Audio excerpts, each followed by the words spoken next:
Hi dear friends, welcome to chalk board stories. അപ്പോൾ നമ്മുടെ ഇന്നത്തെ ടോപ്പിക് എന്ന് പറയുന്നത് ആദിത്യ L1 ആണ്. ചന്ദ്രയാൻ 3 നമ്മൾ ഡീറ്റെയിൽ ആയിട്ടൊരു ക്ലാസ്സും അതുമായിട്ട് ബന്ധപ്പെട്ട ക്വസ്റ്റ്യൻസ് ഒക്കെ വീഡിയോ ചെയ്തിട്ടുണ്ട്. അതേപോലെ ഇമ്പോർട്ടൻ്റ് ആയൊരു ടോപ്പിക്കാണ് ആദിത്യ L1 എന്ന് പറയുന്നത്. അതായത് ഇനിയുള്ള പരീക്ഷകളിൽ നമുക്കൊരു സ്റ്റേറ്റ്മെൻറ്റ് ടൈപ്പായിട്ടും ഒരു റാങ്ക് മേക്കിംഗ് ക്വസ്റ്റ്യൻസുമായിട്ടൊക്കെ ചോദിക്കാൻ പറ്റുന്നൊരു സെക്ഷനാണ് ആദിത്യ L1. അപ്പോൾ നമുക്ക് ക്ലാസ്സിലോട്ട് പോകാം. നോക്കിക്കേ, PSLV C-57 ഇതായിരുന്നു ആദിത്യ L1ൻ്റെ വിക്ഷേപണ വാഹനം എന്ന് പറയുന്നത്. ആദിത്യ L1 മിഷൻ എന്നാണ് ഷെഡ്യൂൾ ചെയ്തിരുന്നത് നോക്കിക്കേ, സെപ്റ്റംബർ 2, 2023 ആദിത്യ L1. അതേപോലെ പിന്നെ എന്താ നോക്കാനുള്ള, സതീഷ് ധവാൻ സ്പേസ് സെൻറ്ററിൽ നിന്നാണ് ആദിത്യ L1 വിക്ഷേപിച്ചിരിക്കുന്നത്, ശ്രീഹരിക്കോട്ടയിൽ നിന്ന്. ഇത്രയൊക്കെയാണ്. എന്താണ് പിന്നെ പഠിക്കേണ്ട ഒരു കാര്യമാണ്, the first observatory class space based solar mission from ഇന്ത്യയാണ് ആദിത്യ L1 എന്ന് പറയുന്നത്. ഓക്കെ, നോക്കാം നമുക്ക്. സൂര്യനെക്കുറിച്ച് പഠിക്കുന്ന ഇന്ത്യയുടെ ആദ്യത്തെ space based observatory class solar മിഷനാണ് ആദിത്യ L1. ഇന്ത്യയുടെ ആദ്യ സൗര ദൗത്യം, ഏറ്റവും കൂടുതൽ ഇതിൽ ചോദിച്ചിരിക്കുന്ന ക്വസ്റ്റ്യൻ ആണ്. ഇന്ത്യയുടെ ആദ്യ സൗര ദൗത്യമാണ് ആദിത്യ L1 എന്ന് പറയുന്നത്. വിക്ഷേപിച്ച ദിവസം പഠിച്ചു വെച്ചു, 2023 സെപ്റ്റംബർ 2 വിക്ഷേപിച്ചത്. ചന്ദ്രയാൻ 3യുടെ വിക്ഷേപണവും അത് ലാൻഡ് ചെയ്തതും ഒക്കെ നമ്മൾ പഠിച്ചാണ്. അതെന്നായിരുന്നു ലാൻഡ് ചെയ്തത്? ഓഗസ്റ്റ് 23 ബഹിരാകാശ ദിനം. അതേപോലെ 2023 സെപ്റ്റംബർ 2 വിക്ഷേപിച്ചത്. വിക്ഷേപണ റോക്കറ്റാണ് PSLV C-57. ഇതും PYQ ആണ്, ചോദിച്ചിട്ടുണ്ട്. ഇത് PYQ ആണ്, ഇതും ചോദിച്ചിട്ടുണ്ട്. PSLVയുടെ 59ാം ദൗത്യമാണിത്. 59ാം ദൗത്യം, അതായത് PSLV XL കോൺഫിഗറേഷൻ ഉപയോഗിച്ചിട്ടുള്ള 25ാമത് ദൗത്യം. ജസ്റ്റ് ഒന്ന് ഇട്ടെന്നേ ഉള്ളൂ. കാര്യം സ്റ്റേറ്റ്മെൻറ്റ് ടൈപ്പിൽ ഇത്തിരി ഇതിൽ നിന്ന് ക്വസ്റ്റ്യൻ ടഫ് ആക്കണമെങ്കിൽ ചോദിക്കാൻ പറ്റുന്ന കുറച്ച് കണ്ടന്റുകളാണ് ഇതൊക്കെ. ഇനി ആകെ ഭാരം എന്ന് പറയുന്നത് 1480.7 കിലോഗ്രാം ആണ്. സൗര ദൗത്യം നടത്തുന്ന 4ാമത്തെ രാജ്യമാണ് ഇന്ത്യ. നമ്മൾ പഠിച്ചു ചന്ദ്രയാൻ 3 എന്തായിരുന്നു പഠിച്ചത്? ചന്ദ്രയാൻ 3 എന്ന് പറയുന്നത് ചന്ദ്രനിൽ സോഫ്റ്റ് ലാൻഡ് ചെയ്യുന്ന 4ാമത്തെ രാജ്യവും ദക്ഷിണ ധ്രുവത്തിൽ സോഫ്റ്റ് ലാൻഡ് ചെയ്യുന്ന 1ാമത്തെ രാജ്യവുമാണ്. അതേപോലെ തന്നെ സൗര ദൗത്യം നടത്തുന്നതും 4ാമത്തെ രാജ്യമാണ് ഇന്ത്യ. 1ാമത്തെ രാജ്യം ഏതായിരുന്നു? ഇവിടെ ജപ്പാൻ. മറ്റേത് ഏതൊക്കെയായിരുന്നു? റഷ്യ ഉണ്ടായിരുന്നു, ചൈന ഉണ്ടായിരുന്നു, അമേരിക്ക ഉണ്ടായിരുന്നു. പക്ഷേ ഇവിടെ വരുന്നത് 1ാമത് ജപ്പാൻ, 2ാമത് അമേരിക്ക, അതേപോലെ 3ാമത് യൂറോപ്പാണ്, 4ാമതാണ് ഇന്ത്യ വരുന്നത്. സോ സൗരദൗത്യം നടത്തുന്ന 4ാമത്തെ രാജ്യമാണ് ഇന്ത്യ. ജപ്പാൻ, അമേരിക്ക, യൂറോപ്പ് എന്നിവയാണ് മറ്റു 3 രാജ്യങ്ങൾ.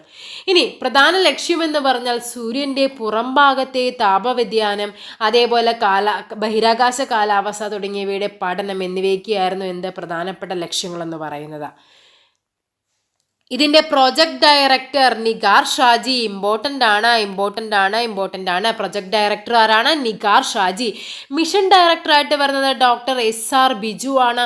പ്രിൻസിപ്പൽ സയൻറ്റിസ്റ്റ് ആയിരുന്നു ആര്? Doctor K Shankara Subramaniam. ഇവരെല്ലാവരും നമ്മുടെ ഇദ്ദേഹം തമിഴ്നാട് സ്വദേശിയാണ്, ഇദ്ദേഹം മലയാളിയാണ്. സോ ഇമ്പോർട്ടൻ്റ് ആണ്. ഇദ്ദേഹം മലയാളി ആയതുകൊണ്ട് തന്നെ മിഷൻ ഡയറക്ടറാണ് ഡോക്ടർ SR ബിജു. ഇത് വളരെയധികം very very very very important ടോപ്പിക്കാണ്. കാര്യം മലയാളി ആയതുകൊണ്ട് തന്നെ നമുക്ക് ചോദിക്കാൻ ചാൻസ് കൂടുതലാണ്. ഇനി പേടകത്തെ നിയന്ത്രിക്കുന്നത് എന്താണ്? ISRO telemetry tracking and command networking ISTRAC ആണ് പേടകത്തെ നിയന്ത്രിക്കുന്നത്. അപ്പോൾ project director Nigar Shaji, mission director doctor SR Biju, principal scientist doctor K Shankara Subramaniam. ഇനി എന്തൊക്കെയാന്ന് നോക്കിക്കേ. 1.5 ദശലക്ഷം കിലോമീറ്റർ അകലെ, ഇത് ക്വസ്റ്റ്യനിൽ ചോദിച്ചിട്ടുണ്ട്. 1.5 ദശലക്ഷം കിലോമീറ്റർ അകലെയുള്ള സൗരഭൗമ വ്യവസ്ഥയുടെ ലഗ്രാഞ്ചിയൻ പോയിന്റ് അഥവാ എന്ത് വരും? L1 ചുറ്റുമുള്ള ഒരു ഹാലോ ഭ്രമണപഥത്തിൽ പേടകം സ്ഥാപിക്കുകയാണ് ലക്ഷ്യമെന്ന് പറയുന്നത്. ഇനി ഭൂമിയിൽ നിന്ന് 15 ലക്ഷം കിലോമീറ്റർ, അതാണ് 1.5 ദശലക്ഷം എന്ന് പറയുന്നത്. 15 ലക്ഷം കിലോമീറ്റർ അകലെ ഭൂമിയുടെയും സൂര്യൻ്റെയും ഗുരുത്വബലം തുല്യമായി അനുഭവപ്പെടുന്ന 5 മേഖലകളിൽ ആദ്യത്തേതും ഭൂമിക്ക് ഏറ്റവും അടുത്തുള്ളതുമായ പോയിന്റാണ് L1 എന്ന് പറയുന്നത്. ഇത് സൂര്യനും ഭൂമിക്കും ഇടയിലാണ് സ്ഥിതി ചെയ്യുന്നത്. അപ്പോൾ എന്താണ് ഈ ലഗ്രാഞ്ചിയൻ പോയിന്റ് എന്നാണ് ഈ പറയുന്നത്? അതായത് നമുക്കറിയാം ഇവിടെ സൂര്യനുണ്ട്, ഇവിടെ ഭൂമിയുണ്ട്. ഇതിൻ്റെ ഇടയ്ക്ക് ഈ ഭൂമിയുടെ ഗുരുത്വബലവും സൂര്യൻ്റെ ഗുരുത്വബലവും തുല്യമായിട്ട് വരുന്ന കുറച്ച് പോയിന്റ്സ് ഉണ്ട്. ഞാൻ പിക്ചർ കാണിച്ചു തരാം. നോക്കിക്കേ, ഇതാണ് നമ്മുടെ സൂര്യൻ, ഇതാണ് നമ്മുടെ ഭൂമി. ഈ ഭൂമിയിൽ നിന്ന് ഇതിലേക്കുള്ളൊരു പോയിന്റും ഇതിലേക്കുള്ള ഗുരുത്വബലവും തുല്യമായിട്ട് വരുന്ന ഇങ്ങനെ 5 പോയിന്റ്സ് ആണ് നമുക്കുള്ളത്. ഒന്ന് ഇവിടെ L2, പിന്നെ ഒന്ന് L4 ഉണ്ട്. ഇതാണ് നമ്മുടെ L1, L2, L3, L4, L5 ഇങ്ങനെ 5 പോയിന്റ്സ് ഉണ്ട്. അതിൽ നമുക്ക് ഏറ്റവും അടുത്തെന്ന് പറയുന്നത് L1 പോയിന്റ് ആണ്. അതുകൊണ്ടാണ് ഈ L1 പോയിന്റിൻ്റെ കണ്ടോ, ഇതാണ് L1 പോയിന്റ്. L1 പോയിന്റിൻ്റെ ഈ ഒരു ഹാലോ ഓർബിറ്റ് ഉണ്ട് അതിന് ചുറ്റുമുള്ള അവിടെയാണ് ഈ പേടകം എത്തിക്കുന്നത്. അപ്പോൾ ഇതിങ്ങനെ നമ്മുടെ ഭൂമി കറങ്ങുന്നതനുസരിച്ച് ഇതും ഇങ്ങനെ കറങ്ങിക്കൊണ്ടിരിക്കും. അതിന് മറ്റു കുറച്ച് പ്രത്യേകതകളുണ്ട്. എന്തുകൊണ്ടാണ് L1 ഗ്രഹണങ്ങളും മറ്റു തടസ്സങ്ങളും ഒന്നുമില്ലാതെ തന്നെ നമുക്ക് തുടർച്ചയായിട്ട് ഭൂമിയെ നിരീക്ഷിക്കാൻ സാധിക്കും. അതായത് ഇവിടെ സൂര്യനുണ്ട്, ഇവിടെ ഭൂമിയുണ്ട്, ഇതിൻ്റെ ഇടക്കാണ് ഈ പോയിന്റ് കിടക്കുന്നത്. ഇവിടെ നമുക്ക് സൂര്യഗ്രഹണമൊക്കെ വരുന്ന സമയമാണ്. നമുക്ക് അതിൻ്റെ ഇടയ്ക്ക് വേറെ എന്തെങ്കിലും തടസ്സങ്ങളുണ്ടെങ്കിൽ ആ ഒരു ടൈമിൽ എന്ത് സംഭവിക്കും, നമുക്ക് സൂര്യനെ ഒബ്സർവ് ചെയ്യാൻ പറ്റാതെ വരും. അപ്പോൾ ഈ L1 പോയിന്റ് എന്ന് പറഞ്ഞാൽ അതിൻ്റെ ഇടയ്ക്ക് യാതൊരു തടസ്സങ്ങളും ഒരിക്കലും ഉണ്ടാവില്ല. അതായത് സൂര്യനും ഭൂമിക്കിടയിൽ, അതായത് സൂര്യനെ നമുക്ക് കണ്ടിന്യൂസ് ആയിട്ട് വീക്ഷിച്ചുകൊണ്ടിരിക്കാൻ വേണ്ടി പറ്റും. അതാണ് L1 പോയിന്റിൻ്റെ മറ്റു പ്രത്യേകത എന്ന് പറയുന്നത്. ഭൂമി സൂര്യനെ ചുറ്റുന്നതനുസരിച്ച് എന്ത് ചെയ്യുന്നുണ്ട്, ഈ ബിന്ദുവും സൂര്യനെ ചുറ്റിക്കൊണ്ടിരിക്കുന്നുണ്ട്. ഭൂമിയിലെ 177.86 അപ്രോക്സിമേറ്റ്ലി 178 ദിവസം കൊണ്ടാണ് ഈ ഭ്രമണപഥത്തിന് ചുറ്റും ആദിത്യ സഞ്ചരിക്കുന്നത്. ഓക്കെ, L1 പോയിന്റിന് ചുറ്റുമുള്ള ആദ്യ ഹാലോ ഭ്രമണപഥം പൂർത്തിയാക്കിയത്, അതായത് ഹാലോ ഭ്രമണപഥത്തിലേക്ക് വന്നത് 2024 ജൂലൈ 2-നാണ്. ഒരൊറ്റ ചുറ്റല് കംപ്ലീറ്റ് ചെയ്തതെന്ന് പറയുന്നത് 2024 July 2. Electro magnetic particles detectors എന്നിവ ഉപയോഗിച്ച് ഫോട്ടോസ് ക്രോമോസ്ഫിയർ, സൂര്യൻ്റെ ഏറ്റവും പുറംപാളിയായ കൊറോണ എന്നിവ നിരീക്ഷിക്കാൻ 7 പെലോഡുകളാണ് ആദിത്യ L1-ലുള്ളത്. ഇമ്പോർട്ടൻ്റ് ആണ്. എത്ര പേലോഡ്സ് ആണ്? 7 പേലോഡ്സ് ആണ്. നമ്മൾ മറ്റേതിൽ പഠിച്ചു എത്ര എണ്ണമായിരുന്നു? 7 എണ്ണം ഉണ്ടായിരുന്നു ചന്ദ്രയാൻ 3-ലും. അതേപോലെ തന്നെ ആദിത്യ L1-ലും 7 പേലോഡ്സ് ആണുള്ളത്. 4 എണ്ണം, അതിൽ 4 എണ്ണം എന്തിനാണ്? വിദൂര സംവേദന ഉപകരണമാണ്. അപ്പം നമുക്ക് വേണമെങ്കിൽ അങ്ങനെ ചോദിക്കാം, ആദിത്യ L1-ലെ വിദൂര സംവേദനത്തിന് ഉപയോഗിക്കുന്ന പേലോഡുകളുടെ എണ്ണം എത്രയാണ്? 4 ആണ്. 3 എണ്ണം എന്ന് പറയുന്നത് ഇൻസിറ്റു പരീക്ഷണത്തിന് വേണ്ടിയിട്ട്. ഇൻസിറ്റു എന്ന് പറഞ്ഞാൽ ഇൻസിറ്റു എക്സിറ്റു നമ്മൾ പഠിച്ചിട്ടുണ്ട്. കൺസർവേഷൻ, ഇൻസിറ്റു കൺസർവേഷൻ, എക്സിറ്റു എന്താണ്? ബഹിർസ്ഥലം, ഇൻസ്ഥല സംരക്ഷണം എന്നൊക്കെ പറഞ്ഞിട്ട് എന്താണ്? ഉപഗ്രഹ പരിസരങ്ങളെയും അവിടുത്തെ പദാർത്ഥങ്ങളെയും അവിടെ തന്നെ നിരീക്ഷണ വിധേയമാക്കുന്ന രീതിയാണ് ഇൻസിറ്റു എന്ന് പറഞ്ഞാൽ. എന്താണ് ഇൻസിറ്റു കൺസർവേഷൻ? അതായത് ജീവജാലങ്ങളെ അവയുടെ സ്ഥലത്ത് തന്നെ നമ്മൾ സംരക്ഷിക്കുന്ന രീതിയാണ്. അതേപോലെ തന്നെയാണ് ഇൻസിറ്റു പരീക്ഷണം. എവിടെയാണോ ഉപഗ്രഹ പരിസരങ്ങളെ അവിടെ തന്നെ നിന്നുകൊണ്ട് അവയെ നിരീക്ഷിക്കുന്ന രീതിയാണ് ഇൻസിറ്റു. അതിന് 3 എണ്ണമുണ്ട്. മൊത്തം 7 പേലോഡുകളാണ് ഉള്ളത്. ആദിത്യ L1-ലെ സയൻസ് പേലോഡ്സ് എന്ന് പറയുന്നത് 1, 2, 3, 4, 5, 6, 7 7 പേലോഡ്സ് ഉണ്ട്. ആദ്യത്തെ എന്താണ്? വെൽക്ക്, VELC എന്ന് പറയും, visible emission line coronagraph, suit, HE എന്ന് പറയുന്നത് L1OS ആണ്.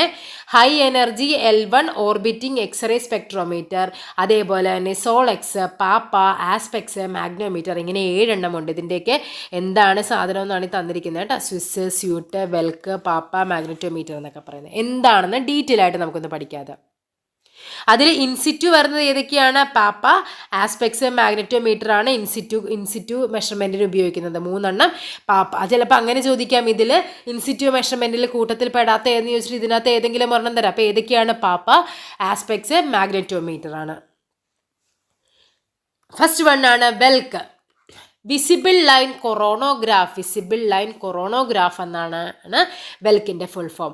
സൗരോർജ്ജത്തെക്കുറിച്ച് പഠിക്കാൻ രൂപകൽപ്പന ചെയ്തിട്ടുള്ളതാണ്. സൂര്യനിൽ നിന്നുള്ള സ്ഫോടനങ്ങളുടെ ചലനാത്മകതയും പഠിക്കുന്നുണ്ട്. അതേപോലെ തന്നെ ISROയുമായി സഹകരിച്ച് ബാംഗ്ലൂരുവിലെ ഇന്ത്യൻ ഇൻസ്റ്റിറ്റ്യൂട്ട് ഓഫ് ഫിസിക്സ് ആണ് ഉപകരണം വികസിപ്പിച്ചത്. ബാംഗ്ലൂരിലാണ് എന്ത് വികസിപ്പിച്ചത്? വെൽക്ക് വികസിപ്പിച്ചിരിക്കുന്നത്. എന്തിനു വേണ്ടിയിട്ടാണ്? സൗരോർജ്ജത്തെക്കുറിച്ച് പഠിക്കാനായിട്ടാണ്. സൂര്യനിൽ നിന്നുള്ള സ്ഫോടനങ്ങളെക്കുറിച്ചും ചലനാത്മകതയെക്കുറിച്ചും പഠിക്കാനായിട്ട്. നെക്സ്റ്റ് എന്താന്ന് നോക്കിക്കേ, സ്യൂട്ട് എന്ന് പറഞ്ഞാൽ എന്താണ്? Solar ultraviolet imaging telescope. Ultra വയലറ്റിന് സമീപമുള്ള സോളാർ ഫോട്ടോസ്ഫിയറിൻ്റെ ചിത്രങ്ങൾ പകർത്തുന്നുണ്ട്. UVക്ക് സമീപമുള്ള സൗരവികിരണ വ്യതിയാനങ്ങളും അളക്കുന്നുണ്ട്. അതായത് 2200 നാനോമീറ്റർ തരംഗദൈർഘ്യത്തിൽ സൂര്യബിംബത്തെ നിരീക്ഷിക്കുന്ന ദൂരദർശിനിയാണ് എന്താ? സ്യൂട്ട്. ഇമ്പോർട്ടൻ്റ് ആണ്. അപ്പോൾ ചിലപ്പോൾ ചോദിക്കാം 200 മുതൽ 400 നാനോമീറ്റർ വരെ സൂര്യതരംഗദൈർഘ്യത്തെ സൂര്യബിംബത്തെ നിരീക്ഷിക്കുന്ന ദൂരദർശിനിയായിട്ട് ഉപയോഗിച്ചിരിക്കുന്ന പേലോഡ് ഏതെന്നൊക്കെ ചോദിക്കാം. പൂനെയിലെ Inter university centre for astronomy and astrophysics ആണ് നിർമ്മിച്ചിരിക്കുന്നത്. സ്യൂട്ട് നിർമ്മിച്ചിരിക്കുന്നത്. ഇതാണ് രണ്ടാമത്തെ പേലോഡ് എന്ന് പറയുന്നത്. ഇനി മൂന്നാമത്തതാണ് ആസ്പെക്സ് എന്ന് പറയുന്നത് Aditya solar wind particle experiment, അതാണ് ആസ്പെക്സ്. L1 പോയിന്റിൽ നിന്ന് സൗരവാതക കണങ്ങളുടെ ത്വരിതപ്പെടുത്തലുകളും ഊർജ്ജസ്വലതയുള്ള സൗരഗ്രഹാന്തര പ്രക്രിയകൾ മനസ്സിലാക്കുക എന്നാണ് ആസ്പെക്സിൻ്റെ പ്രാഥമിക ലക്ഷ്യം. ഇതിന് 2 ഭാഗങ്ങളാണുള്ളത്. ഒന്ന് സ്വിസ് എന്ന് പറയും, സോളാർ വിൻഡ് അയോൺ സ്പെക്ട്രോമീറ്റർ. അപ്പോൾ ആസ്പെക്സിനാണ് 2 ഭാഗങ്ങളുള്ളത്. സൗരവാതത്തിൻ്റെ പ്രോട്ടോൺ ആൽഫ കണികകൾ അളക്കാനായിട്ട് രൂപകൽപ്പന ചെയ്ത ഒരു ലോ എനർജി സ്പെക്ട്രോമീറ്ററാണ് സ്വിസ് എന്ന് പറയുന്നത്. ഇനി സൗരവാതത്തിൻ്റെ ഉയർന്ന ഊർജ്ജങ്ങൾ അളക്കാനായിട്ട് ഹൈ എനർജി സ്പെക്ട്രോമീറ്റർ ആണ് എന്ത് സ്റ്റെപ്സിൻ്റെ ഫുൾ ഫോം എന്താണ് സുപ്ര തെർമൽ എനർജറ്റിക് പാർട്ടിക്കിൾ സ്പെക്ട്രോമീറ്റർ എന്നുള്ളത്. ഇത് രണ്ടും വികസിപ്പിച്ചത് എവിടെയാണ്? അതായത് ആസ്പെക്സ് വികസിപ്പിച്ചത് എവിടെയാണ്? അഹമ്മദാബാദിലെ ഫിസിക്കൽ റിസർച്ച് ലബോറട്ടറിയിലാണ് ആസ്പെക്സ് വികസിപ്പിച്ചത്. അപ്പോൾ ആസ്പെക്സിന് 2 ഭാഗങ്ങളുണ്ട്, ഒന്ന് സ്വിസ്സും മറ്റേത് സ്റ്റെപ്സും. സ്വിസ് എന്ന് പറഞ്ഞാൽ എന്താണ്? ലോ എനർജി ലെവൽ അളക്കാനുള്ള സ്പെക്ട്രോമീറ്ററും. സ്റ്റെപ്സ് എന്ന് പറഞ്ഞാൽ എന്താണ്? ഉയർന്ന ഹൈ എനർജി ലെവലാണ്.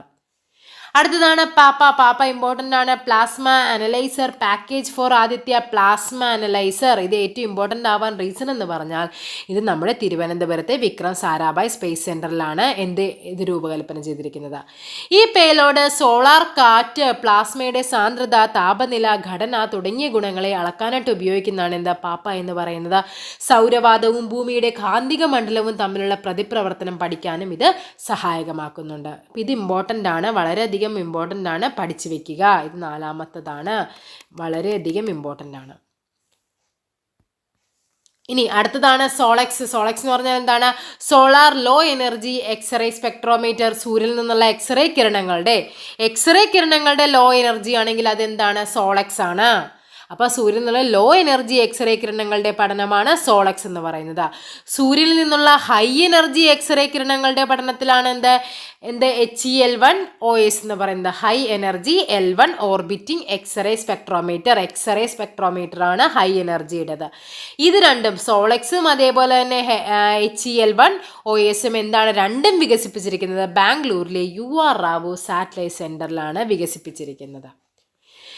ഇനി 7ാമത്തതാണ് മാഗ്നറ്റോമീറ്റർ എന്ന് പറയുന്നത്. കാന്തിക കേന്ദ്രം സംബന്ധിച്ച പഠനമാണ്. അതായത് സൂര്യനിൽ നിന്ന് വരുന്ന കാന്തിക കാറ്റ് പഠിക്കാനും ഇവയുടെ ദിശയും ശക്തിയും ഒക്കെ പഠന വിധേയമാക്കാനോടുള്ള പേലോഡിൻ്റെ പേരാണ് മാഗ്നറ്റോമീറ്റർ എന്ന് പറയുന്നത്. ബാംഗ്ലൂരിലെ laboratory four electro optic systems ആണ് ഈ ഉപകരണം തയ്യാറാക്കിയിരിക്കുന്നത്. ഓക്കെ, ഇനി നെക്സ്റ്റ് എന്താ പഠിക്കാനുള്ളത്? നിലവിൽ അഹമ്മദാബാദ് ഫിസിക്കൽ റിസർച്ച് ഡയറക്ടറാണ് ആര്? അനിൽ ഭരദ്വാജ് ആണ്. അതായത് ISROയുടെ ചെയർമാൻ ആരായിരുന്നു? K സോമനാഥും VSSCയുടെ ചെയർമാൻ S ഉണ്ണികൃഷ്ണനും ഒക്കെയാണ്. നമുക്കിവിടെ പഠിക്കേണ്ട 2 കാര്യങ്ങളെന്ന് പറയുന്നത്, ഒന്ന് Ahmedabad physical research director Anil ഭരദ്വാജും അതേപോലെ തന്നെ UR Rao satellite centre director എന്ന് പറയുന്നത് M ശങ്കരനുമാണ്. ഇനി ഇതിലെ പ്രൊപ്പലൻറ്റുകളെ പറ്റി പഠിക്കാൻ, അതായത് PSLV C57 ആദിത്യ L1ൻ്റെ 1ാമത്തെയും 3ാമത്തെയും സ്റ്റേജിൽ, 1ഉം 3ഉം സ്റ്റേജിൽ എന്താണ്? ഖര ഇന്ധനമാണ്. അതായത് HTPB എന്ന് പറയും. എന്താണ്? ഹൈഡ്രോക്സിൽ ടെർമിനേറ്റ് ബ്യൂട്ടഡൈൻ എന്നൊക്കെ പറയും. അത് നിങ്ങൾ പഠിച്ചില്ലെങ്കിൽ HTPB എന്തെങ്കിലും ജസ്റ്റ് ഓർത്ത് വയ്ക്കുക. അല്ലെങ്കിൽ 1ലും 3ലും ഖര ഇന്ധനവും 2ഉം 4ഉം എന്താണ്? ദ്രാവക ഇന്ധനവുമാണ് ഉപയോഗിച്ചിരിക്കുന്നത്. കാര്യം ഇത് ചോദിച്ചിട്ടുണ്ട്, എന്ത് ഇന്ധനമാണ് എന്നുള്ളത്. ചന്ദ്രയാൻ 3യുടെ ചോദിച്ചിട്ടുണ്ട്. ഇനി ഈ ആദിത്യ L1 കേരളത്തിനുള്ള ബന്ധം എന്താണെന്ന് നോക്കാം. ആദിത്യ L1 മിഷനിൽ RMSA അതായത് റിമോട്ട് മൗണ്ട് സേഫ് 23 എണ്ണവും അതേപോലെ 2 റേഡിയോ തരംഗ പാക്കേജുകളും ഉൾപ്പെടെ 30 ഇലക്ട്രോണിക് പാക്കേജുകളുണ്ട്. മൊത്തം നിർമ്മിച്ച് നൽകിയത് എവിടെയാണ്? നമ്മുടെ പാലക്കാടുള്ള കഞ്ചിക്കോട് ITI ലിമിറ്റഡ് ആണ് മൊത്തം ഈ 30 എണ്ണം നിർമ്മിച്ച് നൽകിയിരിക്കുന്നത്. അതേപോലെ തന്നെ 6 പൊതുമേഖലാ സ്ഥാപനത്തിനൊപ്പം 14 സ്വകാര്യ സ്ഥാപനങ്ങളും കേരളത്തിൽ നിന്ന് ആദിത്യ L1 എന്തായിട്ടുണ്ട്? പങ്കാളികളായിട്ടുണ്ട്. 6 പൊതുമേഖലാ സ്ഥാപനം, അതായത് നമ്മുടെ കെൽട്രോൺ, അങ്ങനെ കുറേ ഉണ്ട്. 6ഓളം പൊതുമേഖലാ സ്ഥാപനങ്ങളും 14 സ്വകാര്യ സ്ഥാപനങ്ങളും ആദിത്യ L1 പങ്കാളികളായിട്ടുണ്ട്. ഓക്കെ, ഇനി കുറച്ച് ക്വസ്റ്റ്യൻസ് നോക്കാം. സൂര്യഭൗമ വ്യവസ്ഥയുടെ ലഗ്രാഞ്ച് പോയിന്റ്, അതായത് L1 പോയിന്റിന്റെ ദൂരം എത്രയാണെന്നാണ് ചോദിച്ചിരിക്കുന്നത്. 1.5 ദശലക്ഷം കിലോമീറ്റർ. സൂര്യനിൽ നിന്ന് 1.5 ദശലക്ഷം കിലോമീറ്റർ, ഭൂമിയിൽ നിന്ന് 1.5 ലക്ഷം കിലോമീറ്റർ, സൂര്യനിൽ നിന്ന് 1.5 ലക്ഷം കിലോമീറ്റർ. ഇവിടെ നമുക്ക് ദശലക്ഷം കിലോമീറ്റർ, 1.5 ദശലക്ഷം കിലോമീറ്റർ ആണെന്നറിയാം. ലക്ഷം കിലോമീറ്റർ അല്ല, ദശലക്ഷമാണ്. അല്ലെങ്കിൽ 15 ലക്ഷം കിലോമീറ്റർ, ഇങ്ങനെയും തരാം. 15 ലക്ഷം കിലോമീറ്റർ അല്ലെങ്കിൽ അല്ലെങ്കിൽ എന്ത് പറയാം, 1.5 ദശലക്ഷം കിലോമീറ്റർ. അത് എവിടെ നിന്നാണ്? ഭൂമിയിൽ നിന്നാണ് 1.5 ദശലക്ഷം കിലോമീറ്റർ എന്ന് പറയുന്നത് കേട്ടോ. Okay, next question. സൂര്യനെ പറ്റിയുള്ള സൂക്ഷ്മ പഠനത്തിനായി ISRO വികസിപ്പിച്ച പേടകമാണേത്? ആദിത്യ L1 എന്ന് പറയുന്നത്. ആദിത്യ L1 ഉപയോഗിക്കുന്ന റോക്കറ്റ് ഏതാണ്? PSLV-C ഏതാണ്? 57 ആണ്. PSLV-C 57 ആണ് ആദിത്യ L1 ഉപയോഗിക്കുന്ന റോക്കറ്റ് എന്ന് പറയുന്നത്. ഓക്കെ, അപ്പോൾ നമ്മുടെ ആദിത്യ L1ന്റെ ക്ലാസ് കഴിഞ്ഞു. 1 മാർക്ക് എന്ന് പറയുന്നത് നമുക്ക് എന്താ, ഓരോ മാർക്കും PSC സംബന്ധിച്ചോളം വളരെയധികം ഇമ്പോർട്ടൻ്റ്. അപ്പോൾ ഈ 1 മാർക്ക് നമുക്ക് ആദിത്യ L1ന്ന് എന്ത് ചോദിച്ചാലും നമുക്കിവിടെ ഉത്തരം കിട്ടും. ഓക്കെ, അപ്പോൾ അടുത്തൊരു ടോപ്പിക്കുമായി വീണ്ടും കാണാം. താങ്ക്